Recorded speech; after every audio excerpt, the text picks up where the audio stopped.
So welcome everyone. My name's Kevin Elder. I'm the superintendent of schools. I don't have a name tag because they said they didn't have enough, so I have to tell you who I am. And over here is my partner in presentation for the evening. What's your name, sir? My name is James Taylor, and I am the newly elected COPAC's president for 2014-2015.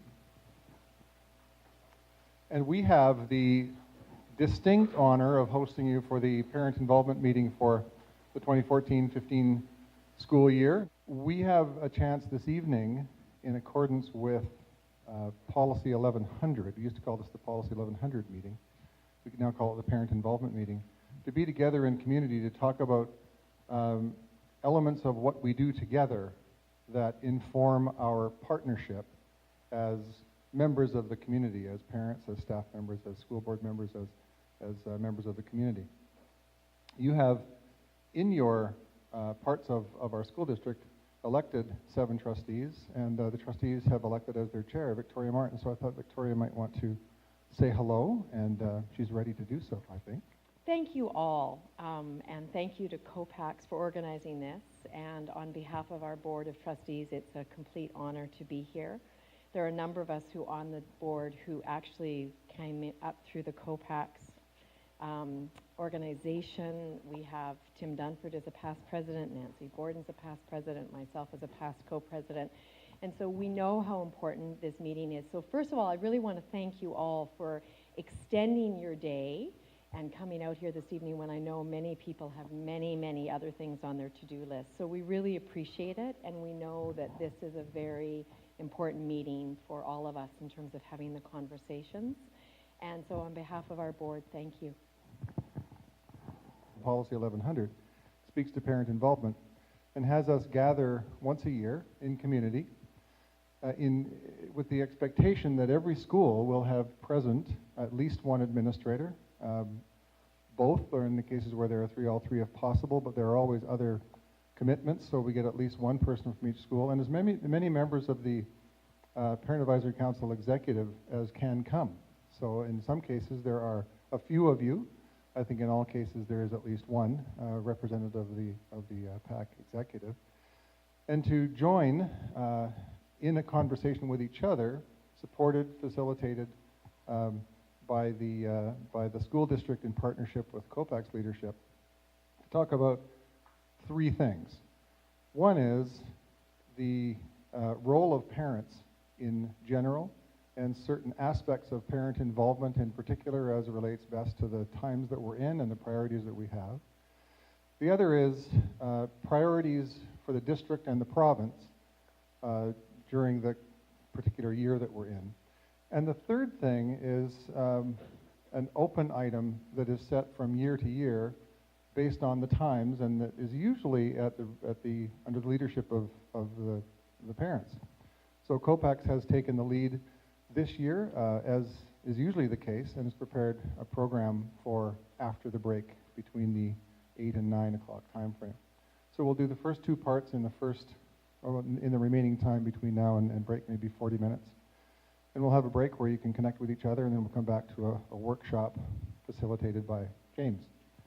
We don't become strong, we don't become a place with a great culture, which I know we have in Saanich, by accident, and we don't stay there if we're complacent. We work hard on those structures and systems. And we have structures in place. This is one of them tonight. We have strong PAC and COPACs partnerships in the schools and at the district level that are based on having real voice through real process. So when you're thinking about what works or what doesn't work for you in your work at the school level or at the district level in support of your children, in support of our schools, in support of our communities, remember the importance of organization, of systems, of structures that are designed to put us into partnership and into relationship and into process. Because partnership and relationship and process are easy to aspire to and think about in terms of when they're at their best. We get there by being organized in our work together. So while it can be boring or seem like some form of work that has to be done. They'd rather be doing something else more fun. The structures that we have in place that bring us together are those things that create the connections, create the relationships, and create the culture. When we were talking at COPAX about what I would be talking about in terms of district and provincial priorities, the request from COPAX was clearly that tonight, rather than saying, here's what matters in our school district these days, because the feeling is that you have a good sense of that, and here's what's happening in the province these days, because you can determine that in various other ways, the request was that rather we spend these 15 or 20 minutes on the actual structures within which we work. How does it fit together at the different levels that capture the K-12 public education system? So I'm going to spend a few minutes doing that, and then James will spend some time on parent involvement within that set of constructs. So James had an idea that this was just around the time when Target was being announced as disappearing. And I said, I don't know if you have targets on your mind because of that, or because it's just something that resonates with you in terms of a way to build a model. But we got thinking about the idea that the student is at the center, and the student is in a learning environment. We're saying classroom here, knowing that the student's learning environment is increasingly less just in the classroom. It's in the community, it's in the outdoors, it's in various places. But when you see classroom, think about learning environment. Surrounded by the school, which we think of as a school community of all the people involved. It's not just a building, it's an actual community, which sits nested inside a place called the school district, which sits nested inside the province and the provincial system that comprises public education. We got to thinking that in terms of how it all fits together, which was the question with an example to follow in terms of how do these systems kind of flow together and how does our work connect in these four levels, that there is a place for a connection between the student and the school community, between the student and the district, and between the student and the province. The connection between a student and the province might be, for example, that the student is engaged in curriculum that's established at the provincial level. So there is an often overlooked connection between students and the province. But may also have some of our senior students working on provincial, province-wide leadership initiatives through Student Voice, for example. So there are lots of ways in which students can be involved well beyond their school and well beyond the school district. There's also, of course, a connection between each school and the district. You see where this is going? And between each school and the province, and of course between the school district and the province. You may have experience within any one of these double-headed arrow lines in terms of where you live. I live a lot in the one on the farthest right, the connection between the district and the province, because we have to, as a school district, be organized around those things that are expected of us and those opportunities that there are out there beyond the district. There's also the bigger picture of all of that exists within a context of the global community, where we're in touch with other districts, where we're in touch with research, where we're partnered with universities and colleges and so on. The very same construct, and I won't talk about each of these, but the very same construct fits for parents. And James will speak to this diagram in a few minutes, so you'll see it again. But it's got the very same connections.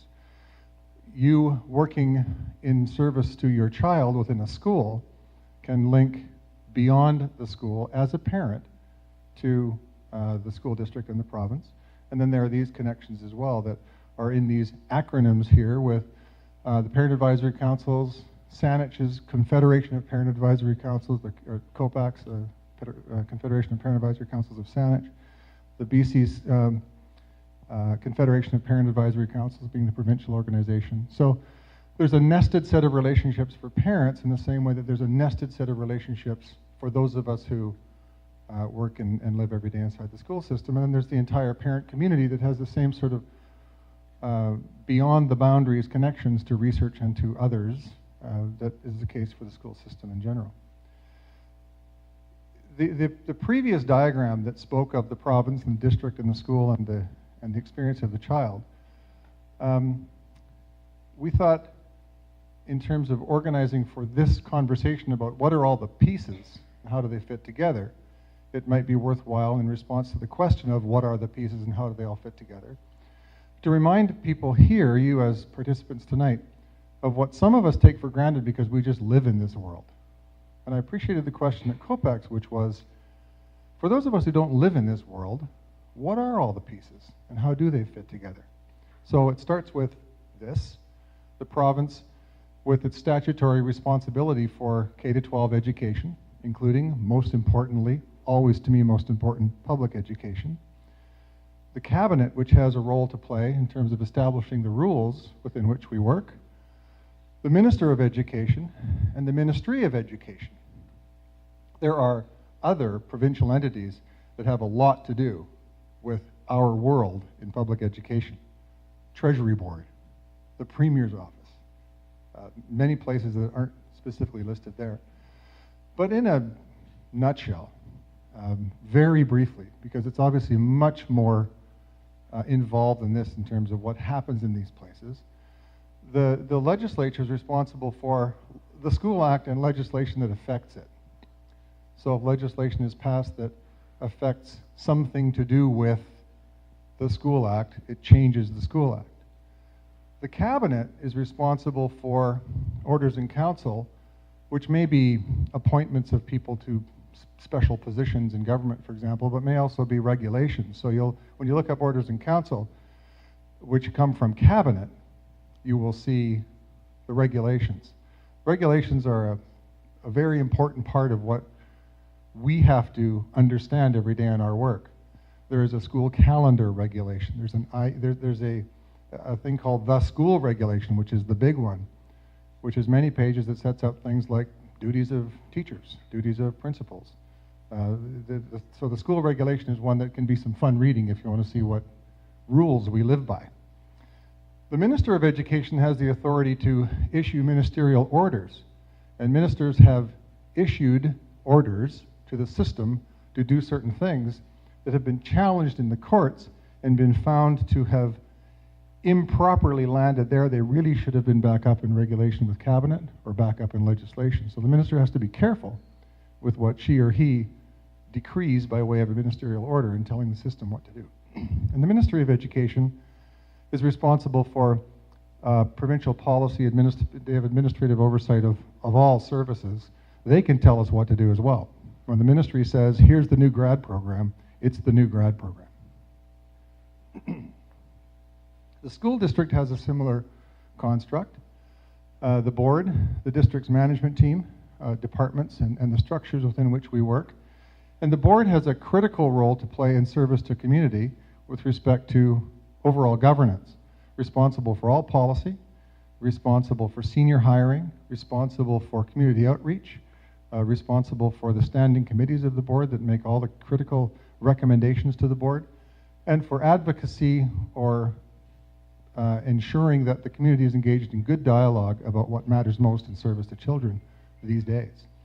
The management members of the senior management team are in the room now, responsible for administration and leadership.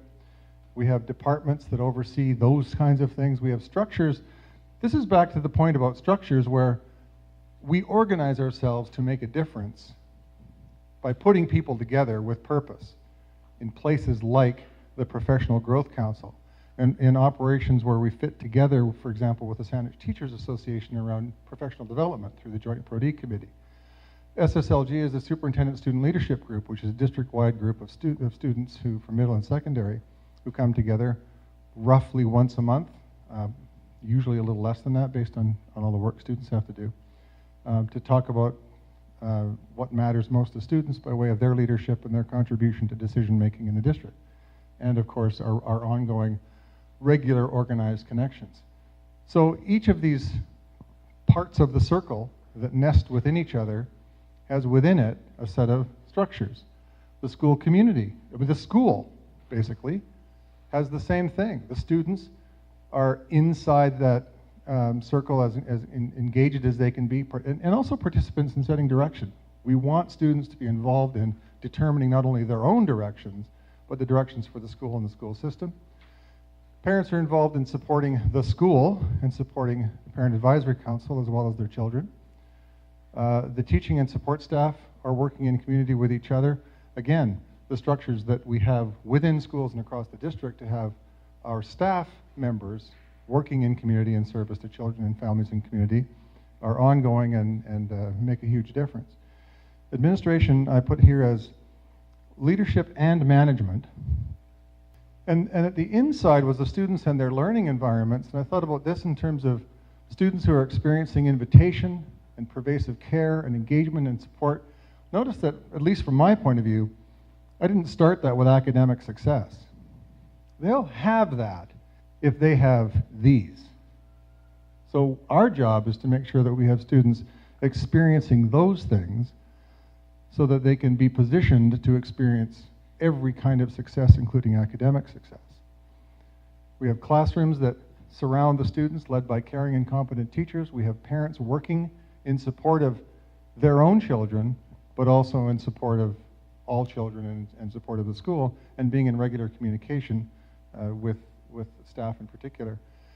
And I put other places because this is where it's a good point to remind people that learning occurs beyond the classroom. This isn't about the classroom as much as it is about the learning environment that's established for those children in those places that matter most for that type of learning. Tonight, Tommy and Kira and Adam are in a learning environment. They're getting credit for this, right, Mr. Norris? A, right? A plus? 100%? What can you give them? So what this does, and credit to my friend and colleague, Assistant Superintendent Scott Stinson over there, also with Assistant Superintendent Mark Fraser and Secretary Treasurer Monica Schulte, the district executive team is here. The fully enabled learner that belongs, has competence, and has self-determination is what we want. Back to that notion of if we do these things for our children, they will be better positioned to experience success. We care about those elements of how children are experiencing their everyday world. And if we get it right in partnership with each other on all of those levels, I'll show you in a second how in some ways, in one way, how they interconnect, then we get it right for children. And we think about the needs circle, no matter how it's framed. This one, I think, being the construct from Dr. Martin Brokenleg, belonging, mastery, generosity, independence. You'll see the needs circle framed with different words at different times. But these are the things to which we pay close attention as it relates to children every day in every way, so they can have those successes within that complicated system that you've just seen captured in a fairly rudimentary way in the previous slides. In terms of interconnections, they move from school, from classroom through school to school district to province in certain specific ways. The interconnections can move toward the province, where we have classroom decisions about learning priorities. What matters most in the learning environment every day is the stuff of conversations between and among children, teachers, support staff, parents, administrators, those of us who support. It isn't just delivering curriculum. You know this. It's so much more. It's a constant conversation, negotiation about learning priorities.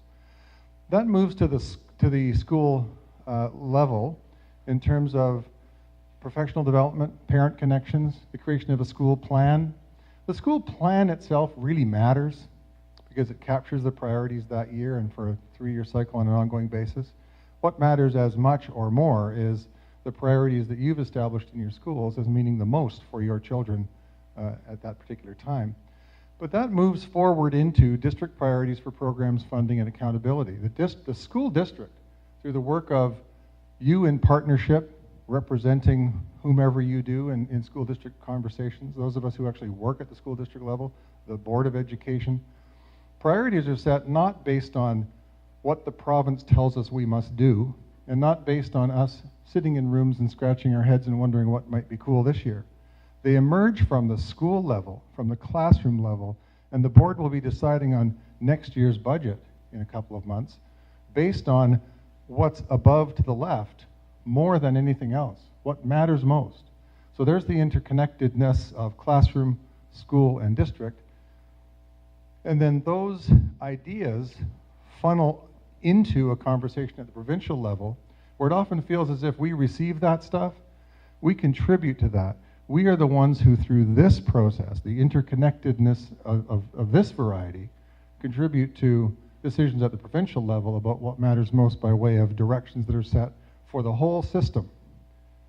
At least they better be listening to us. They're not sitting downtown scratching their heads and saying, what should we do either? They're saying, what's real out there? What are we learning from districts? What are they learning from schools? What are they learning from classrooms? It goes the other way as well.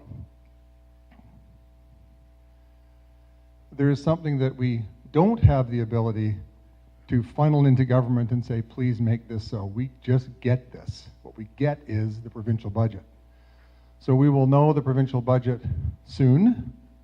Apparently it's going to be balanced. That's good news. We will know our allocation for public education, and specifically for our district, based on our share of the provincial allocation, on March 15th.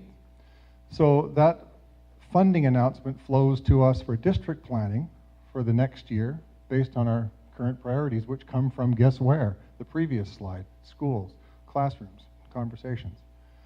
Then the funding flows to schools via staffing, via supplies, via program supports, and it flows into the classroom based on that having been the flow of funding decisions from government to school district to schools and classrooms. So this demonstrates, I hope, the interconnectedness among the four levels of the province, the school district, the school, and the classroom, and in which direction those decisions flow based on what kind of issue is being considered at that time. So everything that we do, provincially, within the school district, within your school, within the set of classrooms and learning environments, it's all connected. There's a butterfly effect everywhere you turn. When something happens there, it's going to affect what's happening there, and we have to be organized around how we fit all the pieces together. So back to the idea of parent engagement and advocacy for your children and your participation in the process. I guess the first question is, why should we have a voice, right? So Dr. Elder has talked, and there's people at tables wanting to hear our voice and what we have to say. And in some ways, I'm speaking to a room of the converted, because obviously you have a voice because you're here. You're active in your schools, in the PACs, what have you. But maybe we can convince other people that they also have a voice, and their voice is important. Why should we care? Okay, public education.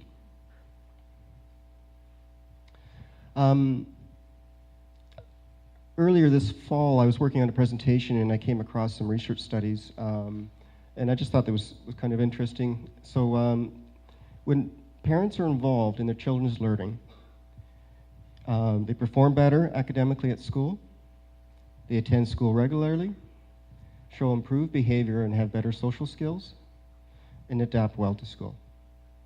So in some ways, it's like, why wouldn't you want to be involved? Because it's going to help your kid.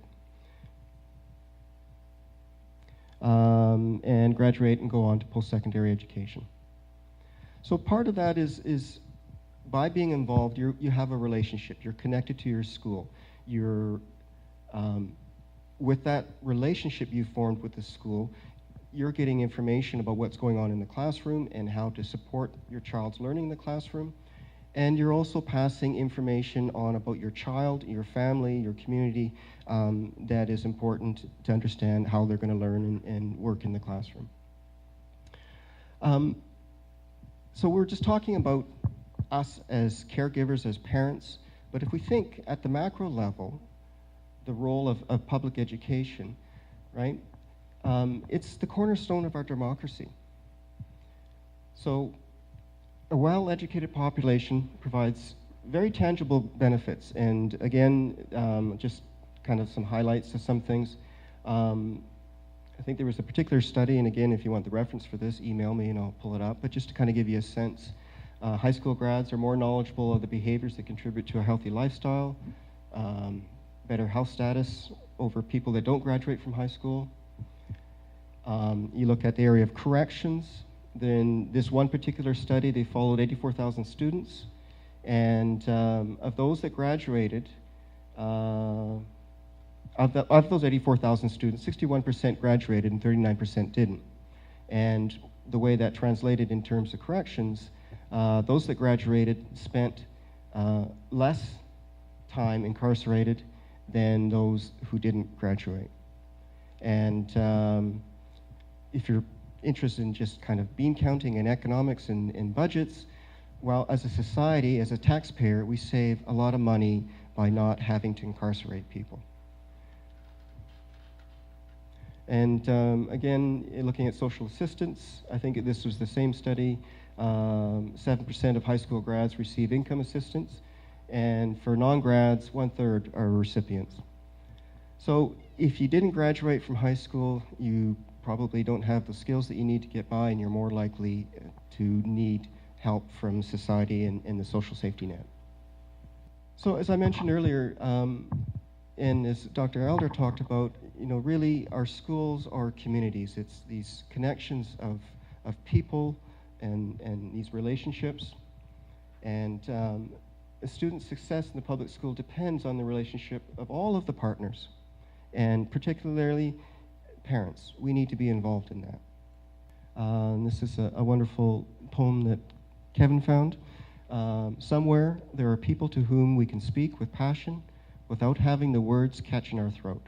Somewhere a circle of friends will open to receive us, eyes will light up as we enter, voices will celebrate us whenever we come into our own power. Community means strength that joins our strength to do the work that needs to be done, arms to hold us when we falter, a circle of healing, a circle of friends, someplace where we can be free. So going back to the different levels of parent involvement, so legally, every parent in the school system is automatically a member of the PAC. And then the PACs then form the membership in the district-wide PAC, and then the PACs and the DPACs then have membership in the provincial body, which we, BCC PAC. So this fall, I really kind of found myself, as I was kind of entering the world at the provincial level with my colleagues across the province, really wondering, okay, how do I help strengthen the voice of parents?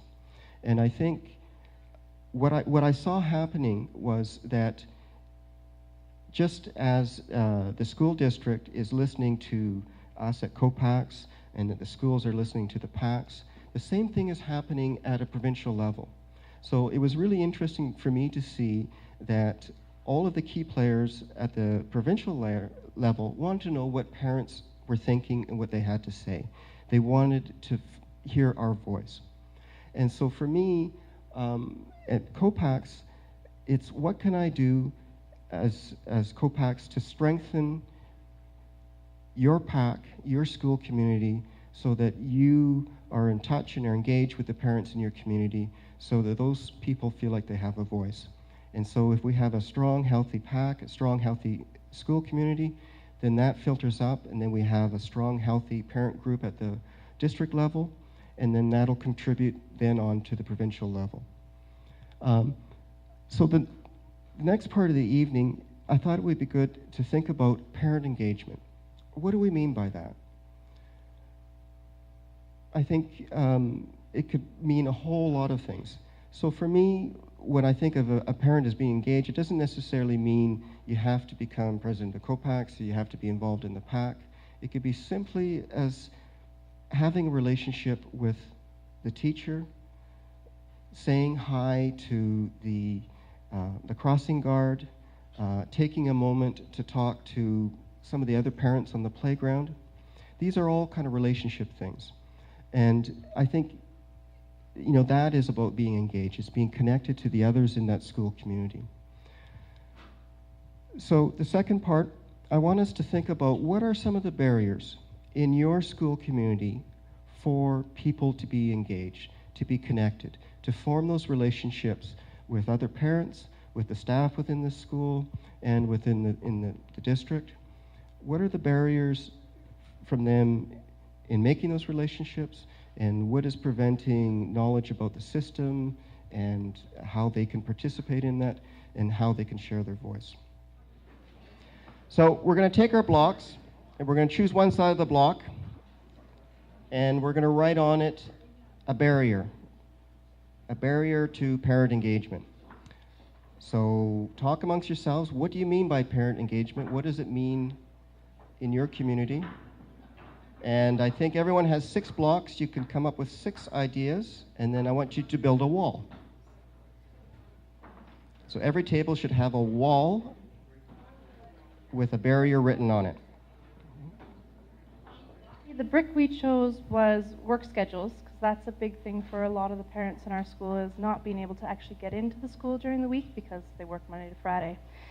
Some of the things we came up with is being able to connect through email with teachers, so maybe having the students be able to take pictures of some of the work that they're doing and email it home to their parents so the parents can actually feel like they've seen things that are happening in the classroom. Even texting, a lot of people text these days, so texting a note from the teacher to a parent to say how their kid's doing that day, or texting a photo home. One of the things we thought about was even something like a website or an e-portfolio where the kids can put some of their work up and the parents can log in and actually go and see some of the things that are happening in the class and some of the things that the kids are doing, or if the teacher has a blog that they're talking about what's happening. So just really trying to engage on an electronic level, because then you don't actually physically have to be in the school, but you can still be engaged with what's happening with your students. Our brick is parent confidence, and our solution is to provide more information and opportunities to have their voice heard. Oh, teacher blogs. Okay. So that was our solution. Biggest thing we had was high school communication in terms of interacting with the students, to the parents, to the school. And we couldn't really come up with any solutions, to be honest with you. I mean, it's hard because at the high school level, the student is one of the roadblocks that we have, because they don't want the school to be involved with the parents. Yes. And we're not quite sure how to solve that problem. That's a big one.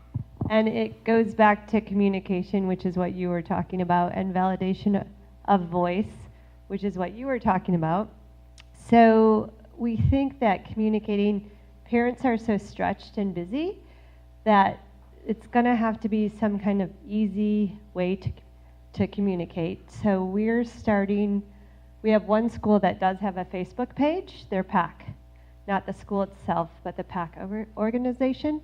And they have been driving traffic because a lot of parents are on Facebook pages.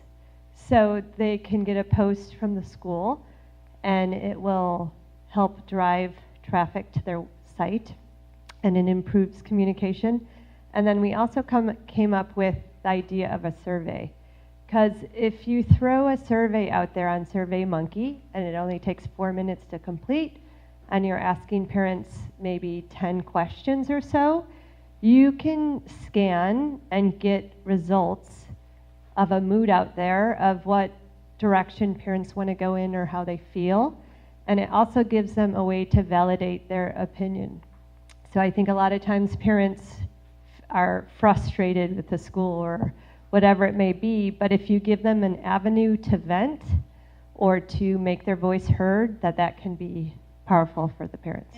A lot of what has been said is on our list too, so I'll add perhaps parent burnout as being a barrier to parents coming and being involved, especially by the time you get to middle school, because there's a lot of parents who have been through elementary school and been on the PAC, and they go, oh, okay, by the end they kind of feel like they're done, and they don't, kind of done with being so involved. So the only thing that we really came up with in terms of working with that is perhaps how we look at marketing the PAC at a middle school level, and making people aware that it's not just about fundraising, and there's a lot of great information and a lot of opportunities to build relationships.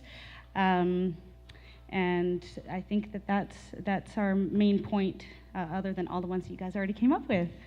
Ours was the same. We had 3 blocks that were all focused on communication, and a lot of inundating parents with so much communication that they're not getting any of it, and not really communicating properly as to how they can contribute and how they can be involved.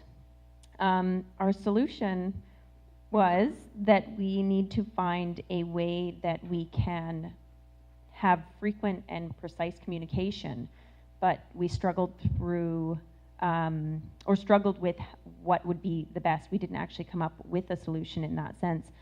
At Deep Cove, we have a Facebook page, we have a website, we have emails that go out from class reps that are to attend the PAC meetings. We have emails that come out from the administration, from the secretary. And again, I think it's just a lot of information to the parents from a lot of different people that's not necessarily focused on their class or age group of their children. So they get a ton of information that might not apply to them. So one of our solutions was finding a way to get information to the parents, that is more focused on the class or the grade of the student or the specific classroom that they're in. And how to do that?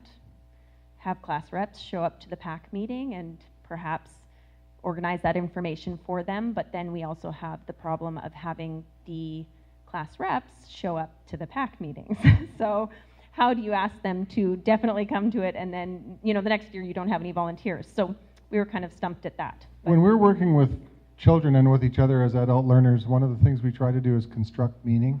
There's a theory of learning known as various things, including Constructivism, where one of the things that you attempt to put in front of a learner is cognitive dissonance, where something just doesn't quite make sense, but compels you to inquire further as opposed to turns you off. I just had a moment of that with the notion, the elegant turn of phrase of inundating parents with so much information they're not getting any of it. Here we are wondering about better ways to communicate, which often speaks to more of it. And what you're talking about is being more refined and precise so that we're not overwhelmed by the volume. We're invited by the quality.